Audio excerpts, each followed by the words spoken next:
क्या अब अक्षय कुमार भी करण जौहर के साथ काम नहीं करना चाहते हैं? क्या कंगना रनावत के अकाउंट को बॉलीवुड माफिया ने डिलीट करवा दिया? और आपको ये सारी चीज़ें बताएंगे। उस पर से एक और बहुत बड़ी और एक ब्रेकिंग खबर आपको बताएंगे कि कंगना रनावत किस तरह से रोकती हुई अपनी दुख को बयां कर रही हैं एक वीडियो में। वो काफ़ी ज़्यादा तेज़ी से वायरल हो रही है सोशल मीडिया पे। वो वीडियो आपको दिखाएंगे इस वीडियो में, इसलिए वीडियो के एंड तक आप बने रहिएगा।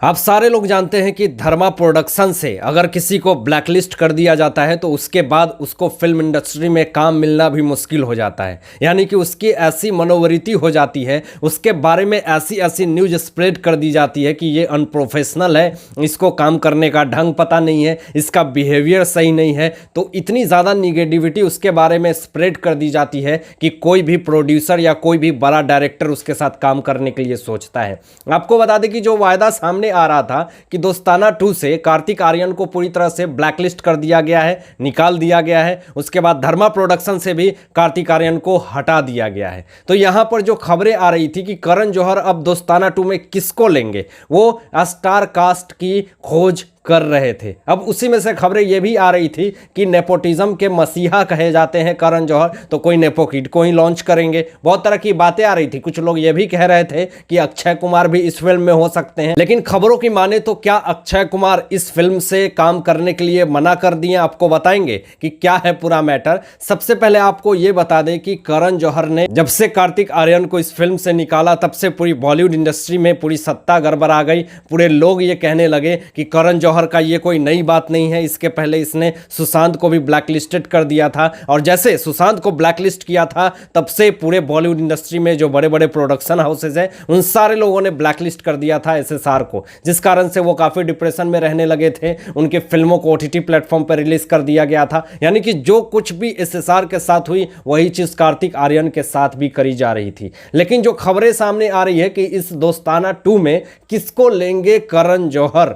अब बताएं आपको कि जो मामला सामने आया है वो हाथ जोड़ते हुए सुनने में आ रहा है सूत्रों से कि अक्षय कुमार को भी उन्होंने काफी कन्विंस किया कि मेरी फिल्म दोस्ताना 2 में आप आइए। आपको बता दें कि अक्षय कुमार साल में 4-5 फिल्में करते हैं और बड़ी बजट की फिल्में करते हैं। इस आस और उम्मीद से वो गए होंगे कि कुछ प्रोड्यूस भी कर दे, हो सकता है कि इस फिल्म में कुछ पैसे भी लगाएं। दोस्ताना 2 की एक अपने समय में एक अच्छी फिल्म, एक सुपर डुपर हिट फिल्म हुई थी। लेकिन अक्षय कुमार का क्या एक वायदा सामने आया है सूत्रों से आपको बताएंगे। सबसे पहले आपको यह बता दें कि धर्मा प्रोडक्शन के ऊपर कितनी बड़ी लॉस की गाछ गिरी हुई है, जिसमें लाइका प्रोडक्शन ने कुछ पैसे देने से मना कर दिया, फॉक्स स्टार ने पूरी तरह से हाथ को खींच लिया। तो पूरी तरह से धर्मा प्रोडक्शन की स्थिति है जो पूरी तरह से खराब हो चुकी है। तो इसमें कोई भी बड़ा इंटरटेनर आकर के पैसे इन्वेस्ट नहीं करना चाहता और उनके साथ काम नहीं करना चाहता। आपको बता दें कि जिस तरह से मार्केट में रेपुटेशन अभी करण जौहर की चल रही है, जिस पर पूरी तरह से माहौल गर्म है कि इस कारण से पूरे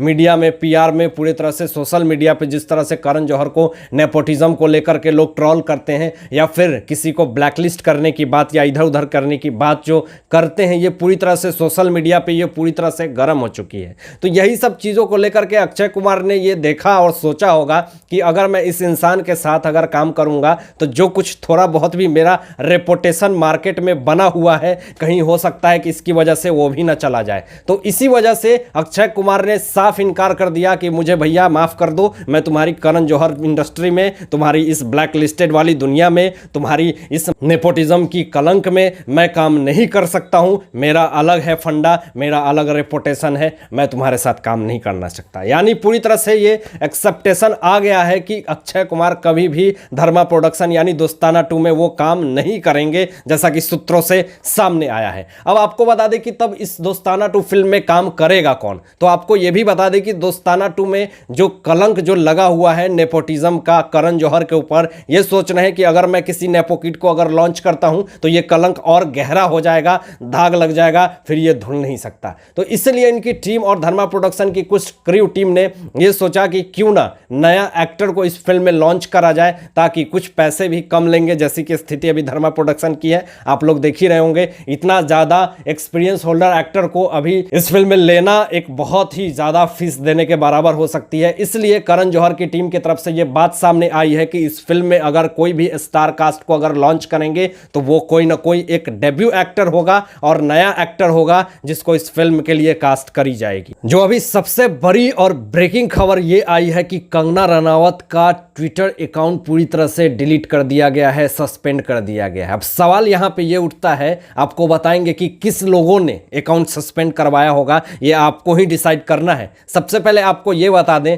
कि कंगना रनावत चाहे वो बॉलीवुड इंडस्ट्री के ड्रगिस्ट के लोगों के लिए बातें करती हों, चाहे वो पूरे तरह से एक्सपोज करने की बात करती हों, नेपोटिज्म का मुद्दा, अभी ये बात करेंगे इस विषय में। लेकिन आपको सबसे पहले ये बता दें कि बंगाल में जिस तरह से चुनाव हुआ था, टीएमसी की जीत हुई, ममता बनर्जी की जीत हुई, तो वहां पर जिस तरह से भगदड़ मचने लगी, जिस तरह से वहां पे पूरा मारामारी होने लगी, जिस तरह से वहां गैंगरेप की बात जो खबरें आ रही थी, तो कंगना रनावत ये सारी चीजें ट्विटर हैंडल पे ये दिखा रही थी। और आपको बता दें कि बीजेपी की समर्थक है कंगना रनावत, लेकिन जिस तरह से पोस्ट और फोटो और वीडियो शेयर कर रही थी, जो आपको दिखाएंगे आपको इस वीडियो में, जो कि काफी ज्यादा वायरल हो रही है कंगना रनावत की, इस पर से उनका ट्विटर अकाउंट सस्पेंड कर दिया गया। तो उस पर से आपको बता दें कि कंगना रनावत इससे काफी रोने लगी और कहने लगी कि वहां पे राष्ट्रपति शासन लागू होना चाहिए, नहीं तो बहुत ही स्थिति खराब हो सकती है बंगाल में। टीएमसी की जीत होने के बाद, ममता बनर्जी की जीत होने के बाद वहां पे जिस तरह का अफरा तफरी का पूरा माहौल बन गया, जिस तरह से वहां पूरी तरह से ऐसी स्थिति हो गई जैसे कि कभी हुई ही नहीं हो। आपको बता दें कि कंगना रनावत ने ममता बनर्जी को तारका कह के भी संबोधित किया था। ये सारी बातों को लेकर के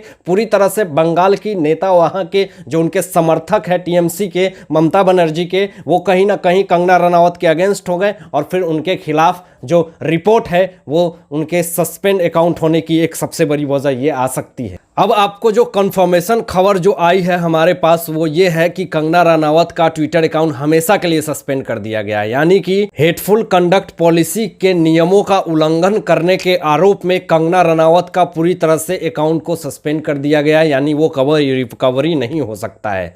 तो कहने का मतलब कंगना रनावत ने फिर भी चुपचाप नहीं रहा और निशाना साधा कि पूरे ट्विटर अकाउंट पे और उसके ऑनर पे कि आप लोग सारे जो रास्ते पे जा रहे हो, आप लोग फिरंगियों के, विदेशियों के गुलाम हो जाओगे फिर से, अगर ऐसी स्थिति रही अगर तुम लोगों की। कहीं ना कहीं कंगना रनावत का अकाउंट अगर सस्पेंड हुआ है तो हो सकता है कि इसमें कुछ बॉलीवुड माफिया का भी हाथ हो सकता है, क्योंकि सबसे ज्यादा अगर खुशी हुई होगी तो बॉलीवुड माफिया को हुई होगी, क्योंकि जो जिस तरह से बातें कंगना रनावत सोशल मीडिया पे रखती थी, आपको बता दें कि 30 लाख से ज़्यादा लोग उनको फॉलो कर रहे थे सोशल मीडिया पे, यानी कि पूरी तरह से एक ताकत, एक आवाज़ बनी हुई थी कंगना रनावत की, और ये अपने आप में एक बहुत बड़ी बात है। और जिस तरह से उनका अकाउंट सस्पेंड होता है तो बॉलीवुड माफिया का कोई भी स्टेटमेंट नहीं आता है कि ये बिल्कुल गलत हुआ है, क्योंकि उन्हें कोई फर्क ही नहीं पड़ता, क्योंकि ये कुछ ज़्यादा ही एक्सपोज कर रही थी बॉलीवुड इंडस्ट्री को, चाहे वो नेपोटिज्म हो, चाहे वो पूरी तरह से ड्रगिस्ट हो। आपको बता दें कि यही कंगना रनावत ने ये बयान दिया था कि बॉलीवुड इंडस्ट्री में टेस्ट करवाओ ड्रग्स की, 99.9% लोग ऐसे हैं जो ड्रगिस्ट हैं, वहां ड्रग्स लेकर के काम करते हैं और ये कहते हैं कि ड्रग्स लेने के बाद मैं बिल्कुल चिल हो जाता हूं, बिल्कुल रिलैक्स फील करता हूं और मैं एक्टिंग अच्छे से कर पाता हूं। तो ये सोच और ये मेंटेलिटी थी जो कि कंगना रनावत ने पूरे रिपब्लिक टीवी जैसे बड़े चैनल पे और टाइम्स नाउ जैसे बहुत बड़े चैनल पे ये बातें कही थी। जो कंगना रनावत की वीडियो वायरल हो रही है तेजी से सोशल मीडिया पे, वो काफी ज्यादा एक दिमाग को खोलने वाला है। वो वीडियो देखिए, आप अपनी विचार भी जरूर व्यक्त कीजिएगा कि किस तरह से कंगना रनावत रोती हुई अपनी बात को रखती हैं। पहले आप इस वीडियो को देखिए। दोस्तों, हम सब देख रहे हैं कि बंगाल से बहुत ही ज्यादा डिस्टर्ब करने वाली खबरें आ रही हैं, वीडियोस आ रहे हैं और फोटोज आ रहे हैं। ओपनली लोगों के मर्डर्स हो रहे हैं, गैंग रेप हो रहे हैं और घरों को। दोस्तों, इस वीडियो में कंगना रनावत ने जो बातें कही सच में दिल को छू लेने वाली बातें हैं। वो अपनी एक दिल की फीलिंग को अपने देश और दुनिया, अपने फैंस लोगों के बीच में रखती हैं। लेकिन आप लोगों का क्या सोचना है इस विषय में कि कंगना रनावत ने जो बातें कही वो किस बेसिस पे सही है, किस स्तर पे सही है? आप अपनी विचार जरूर कमेंट बॉक्स में कीजिएगा अपने विचार। और करण जौहर के इस बात पे जो दोस्ताना 2 में जो बातें आ रही हैं, जिस खबर को अक्षय कुमार को लेकर के, तो ये सारी चीजों में आप लोगों की क्या सोच है, आप लोग क्या सोचते हैं इस विषय में? अपने विचार जरूर व्यक्त कीजिएगा कमेंट बॉक्स में। तो आज के लिए बस इतना।